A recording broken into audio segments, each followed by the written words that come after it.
So இந்த இடத்துல முக்கியமாக பேசக்கூடிய ஒரு நபர் அப்படின்னு பார்த்தீங்கன்னா விஜய் அவர்கள் பேசுனது கூட நம்ம லாஸ்ட்ல வச்சுக்கலாம் பேசலாம்.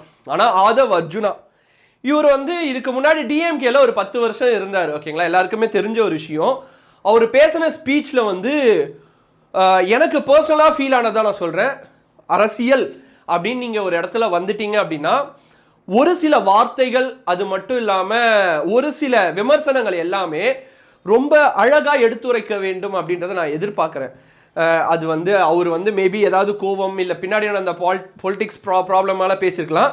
பட் நம்ம வந்து ஒரு மீடியா ரீதியாக அணுகும்போது வெளியில் 4 பேர் பார்க்கும்போது இப்போ டிவிகேல வந்து நிறைய யங்ஸ்டர்ஸ் வந்து இன்ஃப்ளூயன்ஸ் ஆகி ரெடியாக இருக்காங்க அடுத்தடுத்து என்ன பண்ணணும் அப்படின்னு சொல்லிட்டு. அவங்க இன்ஃப்ளூயன்ஸ் ஆகி அதே மாதிரி பேச்சுக்களை வந்து மற்றவங்க எதிர்க்க சொல்லும்போது அது தேவையில்லாத தகாத வார்த்தைகளில் போய் முடியும். ஸோ அந்த மாதிரி தான் சில வார்த்தைகள் இருந்தது. நான் எல்லாமே சொல்லலை, but I have to mention. நான் வந்து irrespective of all the parties, political parties, அது டிஎம்கேவாக இருக்கட்டும், ஏடிஎம்கேவாக இருக்கட்டும், யாராக இருந்தாலும் சரி, டிவிகேவாக இருக்கட்டும், ஒரு சில விஷயங்கள்லாம் அரசியல் ரீதியாக சொல்லும்போது ரொம்ப மென்மையாக சொன்னால் நல்லா இருக்கும். அதுதான் நான் எதிர்பார்க்குது.